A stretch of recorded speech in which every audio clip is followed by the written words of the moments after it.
Fala, nação tricolor, sejam bem-vindos a mais um vídeo aqui do nosso canal Meu Bahia, tudo bem com vocês? Vocês sobreviveram? Que jogo foi esse? 6-4 para o Bahia, um jogo de 10 gols, completamente atípico. O Bahia conseguiu um triunfo muito importante lá na Serrinha. Vou tentar analisar e trazer para vocês alguns pontos desse jogo, destacar algumas situações e o porquê desse jogo tão maluco como foi esse entre Bahia e Goiás. Mas antes de tudo, por favor, deixa seu like aqui, se inscreve no canal se você está chegando através desse vídeo e ainda não conhece o nosso trabalho. A gente está tentando chegar muito a 600 inscritos ainda neste mês de outubro. Então, por favor, se você puder, de coração mesmo, de um tricolor para outro tricolor, deixa aqui o seu like, se inscreve no canal, é muito importante. Quem não deixar o like aqui não é Bahia, já avisei. Então, passada a introdução, vamos pro vídeo. Ufa, então é isso, finalmente 3 pontos, a gente consegue. Voltamos da Serrinha com 3 pontos, que era o objetivo máximo. Apesar de todos os erros que eu vou entrar aqui mais a fundo ao longo do vídeo, o objetivo máximo era os 3 pontos. E o Bahia conseguiu isso, volta de Goiânia com os 3 pontos na mala, sem entrar na zona do rebaixamento nessa rodada. E finalmente, é isso que importa, né? Vai ter muito tempo a ser agora, né? O próximo jogo é no dia 18, então vai ter muito tempo pra gente corrigir nossos problemas, que eu vou destacar e pontuar aqui ao longo do vídeo. Mas o objetivo principal foi conquistado, que eram os 3 pontos. Foi um jogo completamente atípico, né? Eu sempre falo aqui no meu canal, falei a respeito de um vídeo falando do Everaldo, que geralmente o Sport é um jogo de poucos gols, né? Dificilmente você vê 10, 8, 6 gols em uma partida de futebol. Sempre é 1, 2, 3, no máximo 4. É atípico quando algo, né, foge dessa realidade. E foi um jogo completamente assim, aí você pode exemplificar diversos motivos o porquê. Eram 2 equipes que precisavam muito do resultado, eram 2 equipes com defesas muito frágeis. O que aconteceu nesse jogo? Eu vou muito por essa linha. Eu acho que foi um jogo completamente atípico e fora da realidade, porque eram 2 times que precisavam demais do resultado, mas eram 2 times também que tinham defesas um pouco frágeis. O Goiás nem tanto, o Goiás é uma equipe, entre aspas, sólida, né, defensivamente. É difícil a gente achar uma equipe sólida que tá brigando para não cair, mas o Goiás tem essa característica mesmo, não é uma equipe que sofre tantos gols assim quanto o Bahia. O Bahia não, o Bahia tem um time muito frágil defensivamente, uma defesa muito frágil, que é muito fácil fazer gol no Bahia, e isso ficou evidente na partida de hoje. No primeiro tempo foi um Bahia que fugiu completamente daquilo que eu esperava, tá? Esperava um Bahia que tivesse um pouco mais a bola, até por conta da característica mesmo no time do Goiás. Isso ficou evidente no segundo tempo, eu vou chegar lá, mas o Goiás é uma equipe que tem muita dificuldade quando tem a bola para construir, é uma equipe que tem muita deficiência na construção de jogadas e situações ofensivas, então eu esperava o Bahia um pouco mais com a bola e tentando jogar mesmo no campo de ataque do time do Goiás, o Goiás saindo nos contra-ataques. Não foi isso que aconteceu, o Goiás tentou se impor dentro de casa, tentou jogar, só que acabou se dando muito mal, porque o Bahia no começo do jogo aproveitou, né, alguns lances de contra-ataque e conseguiu fazer o primeiro gol. E aí depois logo teve aquela sequência, né, aquela falta do Gilberto que surpreendeu todo mundo e o Bahia consegue ali abrir 2-0. Era acabar o jogo ali, sabe? Eu sei que tava muito no começo e muita coisa ia acontecer, como aconteceu, mas era importante, pelo menos naqueles 10, 15 minutos ali, sedimentar um pouco o resultado, né? Sentar no resultado e esfriar o jogo de todas as maneiras e jogar com o jogo de braço ali debaixo do braço, né? Como a gente fala no futebol. Mas fugiu completamente dessa linha, porque o time do Bahia tem muita dificuldade em se defender, em ser defensivo. E o Goiás pressionou, conseguiu o 2-1, depois o Bahia consegue o 3-1 também e acaba sofrendo um empate no final do primeiro tempo, muito por conta também de mérito, né, do treinador do Goiás, que acabou colocando o Matheus Babi no jogo, e aí teve 2 centroavantes muito altos, isso potencializou, muito o jogo pelo alto, que é uma das deficiências do Bahia. Essa bola aérea, ela é tenebrosa, e ficou explícita mais uma vez no lance de empate do time do Goiás. Foi um Bahia que, ao longo do primeiro tempo, foi alternando entre bons e maus momentos, mas o jogo se tornou entrou num ritmo muito frenético, principalmente na reta final, que era o que o Bahia não precisava no jogo, sabe? O Bahia precisava acalmar o jogo no máximo possível enquanto ele tinha vantagem, para justamente esfriar e fazer com que o Goiás tivesse cada vez mais dificuldade para construir. Mas o jogo simplesmente entrou numa trocação maluca. Eu citei no jogo do Flamengo, no meu vídeo de análise, que o Bahia, esse jogo de contra-ataques, né, e de trocação, ele é muito convidativo, porque sempre você vê a defesa exposta, quando a defesa está jogando em sua área de ataque, ela sempre fica muito exposta, porque as linhas sempre são muito altas. E se você consegue aproveitar os espaços, você tem um campo e muito espaço para correr e consegue chegar no gol com muita facilidade. Ele é convidativo, só que quando você faz isso, quando você contra-ataca rapidamente, enfim, gera uma situação de ataque, geralmente se você perde a bola muito rápido, você também toma outro contra-ataque. E aí que tá o perigo. Então o jogo se tornou essa trocação maluca entre os dois times, com defesas muito expostas e frágeis, e aí era um gol aqui, um gol ali. Acabou 3-3 o primeiro tempo, com o Bahia muito frágil, né, defensivamente, uma falta de atenção absurda.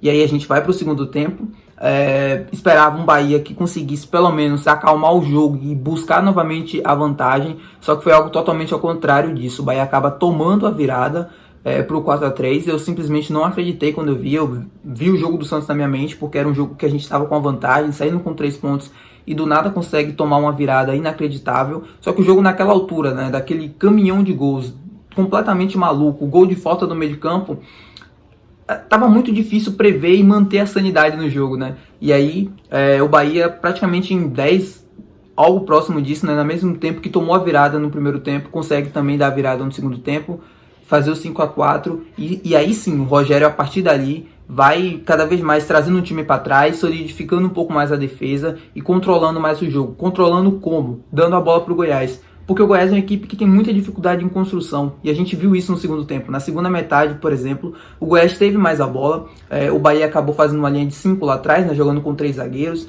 fechando um pouco mais os espaços, protegendo o time da bola aérea, e obrigou o Goiás a construir, né? Deu a bola para o Goiás, e o Goiás tinha que passar por quebrar todas as linhas, e o Goiás tem muita dificuldade quando tem que fazer isso. Então o Bahia, entre aspas, controla o jogo dessa maneira, se solidifica ali no resultado e consegue acalmar o jogo, né? Fazer com que pare de sair tantos gols, que solidifique um pouco mais a defesa. Era o que o Bahia precisava fazer naquele momento e fez muito bem. E aí o 6º gol sai num contra-ataque assim, muito bem armado, né? E o Biel acaba ali aproveitando depois e finalizando e fazendo o 6º gol do Bahia. Antes, assim, de pontuar qualquer erro, a gente sabe que teve diversos erros defensivos. Os 3 pontos eram muito importantes. Eu nem preciso falar aqui para vocês o porquê, né? O Bahia sai da zona e não entra mais nessa rodada. Então, independente de tudo, como torcedor, pô, tô muito feliz. Tava aguardando demais esse resultado. Só que, como comentarista, assim, tendo que analisar o jogo e trazer aqui para vocês, eu fico extremamente preocupado com o que eu vi defensivamente do Bahia. Só que vamos ter muito tempo. O Bahia só volta a campo no dia 18, então tempo tem pra gente consertar e pra gente melhorar defensivamente, ser uma equipe mais sólida e principalmente ter a posse de bola, né? Não pode se fazer mais jogos como esse, jogos defensivos, reativos, porque o Bahia não tem essa característica. O Bahia não é uma equipe defensiva. Quando o Bahia precisa se defender demais é quando o Bahia tem mais dificuldade, né? Assim, se defender demais, não estando bem armado para isso, né? Não tendo um esquema muito bem montado para isso, como foi no início do primeiro tempo.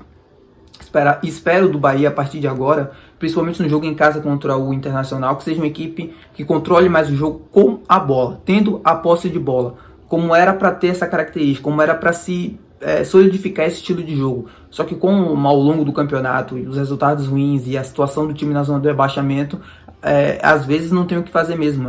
Precisa se jogar dessa maneira, jogar feio, jogar de forma reativa, enfim, para conseguir se sentar no resultado e trazer os 3 pontos que são mais importantes. Eu falei desse problema defensivo do Bahia e não é de hoje, né? Eu sempre venho falando aqui nos meus vídeos de análise pré e pós-jogo. No jogo contra o Flamengo, eu falei que o Bahia precisava ser sólido. E eu acho que tirando esse jogo do Flamengo, porque o gol que o Bahia sofre é um gol de pênalti completamente cheio de polêmica, eu não quero mais entrar a respeito desse assunto, mas enfim, todo mundo sabe o que aconteceu naquele jogo.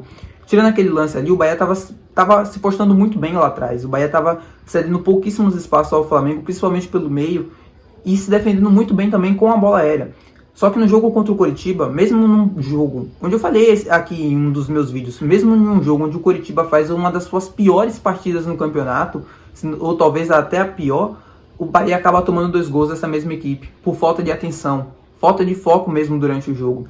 E aí a gente vai pro jogo contra o Santos, com o resultado na mão, o Bahia consegue tomar a virada em 15 minutos e praticamente ceder 3 pontos ao Santos. E hoje a gente toma, mesmo assim, conseguindo 3 pontos, a gente tem que falar dos problemas defensivos. O time toma 4 gols, então é preciso ter uma defesa sólida. Eu acho que esse resultado, eu vou entrar mais a fundo a respeito disso mais na frente aqui desse vídeo, além do resultado ele ser importante na tabela, ele é muito importante no mental. Ele ajuda demais, tanto para a torcida mesmo, no ambiente, ficar um pouco mais leve, tanto para a equipe. Só que para o Bahia continuar sendo sólido, competitivo e entrar de vez, de volta, né, voltar para o campeonato, a gente precisa ser sólido defensivamente. Não é todo jogo que o Bahia vai fazer 6 gols. Não é todo jogo que o Bahia vai conseguir fazer 4 gols, como foi no jogo do Coritiba. Futebol é um jogo de poucos gols. E a gente precisa fazer mais, obviamente, e não sofrer nenhum. Não pode sair sofrer 2, 4, 3 gols numa partida e achar que a gente sempre vai conseguir reverter. Até porque o Bahia só conseguiu, é a segunda vez que o Bahia consegue virar um jogo no Campeonato Brasileiro até aqui. Então não pode ser tão frágil assim defensivamente. Eu não posso falar, terminar esse vídeo sem falar de Everaldo e Cauli. Everaldo, que foi tema de muitos dos nossos vídeos aqui no canal, falando mal, criticando, críticas com razão, um merecimento mesmo, ele merecia ouvir críticas, só que quando ele também joga bem, quando ele também consegue fazer uma boa atuação, eu dou minha cara a tapa aqui para falar bem dele e para admitir que jogou bem, não tenho esse problema comigo. O Everaldo fez talvez uma das suas melhores, ou se não a melhor partida dele com a camisa do Bahia, na minha visão. Foi um jogador completamente importante em quase todos os momentos e setores do time no ataque. É um jogador que se posicionou muito bem, se mostrou com muita vontade, correndo bastante, se mostrou muito útil no jogo de hoje e muito bem posicionado. As assistências do Cauli, e o Cauli mais uma vez, voltando e praticamente carregando e ajudando esse time, é absurda a diferença que o Cauli faz naquele meio campo, na criação de jogadas. Os gols do Everaldo e o momento que o Everaldo teve, a partida que ele fez, é muito por conta também da boa atuação do Cauli, porque o Cauli com suas assistências foi simplesmente incrível. É um jogador incrível, o jogador que mais cria situações de finalização nesse campeonato brasileiro, é o jogador que mais dribla corretamente no campeonato. O Cauli é um jogador espetacular, e muito por conta dessa boa atuação do Everaldo tem a ver com a boa partida do Cauli. E assim, o posicionamento, a assertividade, tudo. O Everaldo fez uma das suas melhores partidas com a camisa do Bahia. O Cauli a gente nem precisa falar muito, porque é sempre todo jogo que ele vai muito bem, o Bahia acaba indo muito bem também no setor de ataque. E é isso, como eu falei, quando ele joga mal, quando ele merece ouvir críticas, a gente vem aqui e critica. Mas quando ele merece ouvir elogios, a gente também vem aqui e elogia. Porque é isso, a gente torce pro Bahia, a gente quer o bem do Bahia. Quando a gente critica um jogador é porque a gente espera uma melhora positiva para que ele ajude num geral. E o Everaldo, eu espero que mantenha essa regularidade até aqui. A volta do Cauli impacta muito nisso. Como eu falei, a boa atuação do Everaldo passa muito pela boa atuação do Cauli em gerar situação de jogo para ele. Ele precisa, na verdade, de um meia que jogue ao lado dele, que ajude ele, que municie ele, para ele conseguir ter pelo menos as oportunidades de finalização. E aí, se ele vai acertar o alvo, aí já é com ele, aí já é papel dele, mas ele precisa ter um jogador que construa jogadas e situações ofensivas para ele poder converter ou não em gol. Assim, falar sobre o Gilberto também, eu evitei falar sobre o Gilberto no último jogo contra o Flamengo, porque eu senti que não era o momento, até pelo momento conturbado da equipe e colocando mais pólvora, mais lenha nesse assunto, mas o Gilberto, apesar do gol, não fez uma partida tão brilhante assim. Mas eu destaco como o Gilberto ele é diferente na sua posição aqui dentro do Brasil. O Gilberto, quando ele chegou, ele fez ótimas atuações e foi super importante, super elogiado, cobrava internamente porque estava num momento muito bom e tentava puxar os outros companheiros para cima. Só que aí vem uma queda de rendimento muito brusca. O jogo contra o Vasco, ele acaba cometendo um pênalti que cede ali o empate para o time do Vasco. No jogo contra o Flamengo, apesar de toda a polêmica, é ele que comete o pênalti.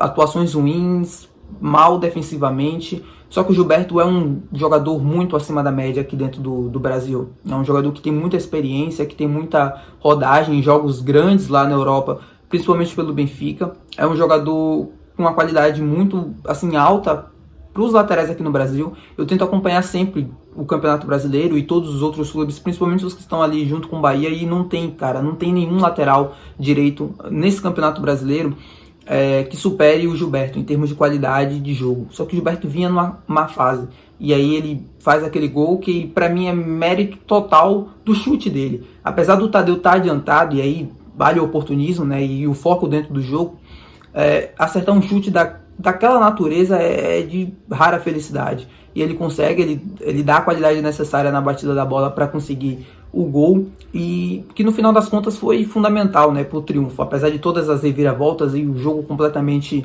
indeciso durante boa parte do tempo, mas foi um gol que no final das contas nos ajudou muito, foi muito importante a visão, o foco dele dentro do jogo e a batida na bola, né, muito diferente. Bom, e para finalizar o vídeo, não tem como não falar da importância desses 3 pontos que eu falei no início do vídeo, né, que é muito mais além do que 3 pontos na tabela. São 3 pontos que dão mais ânimo, mais esperança, mais confiança, tanto para o torcedor, tanto para os jogadores. A torcida do Bahia, em boa ali, energia com o time, um ambiente muito bom, muito favorável, é uma torcida que impacta e participa diretamente dos resultados e dos jogos, das atuações.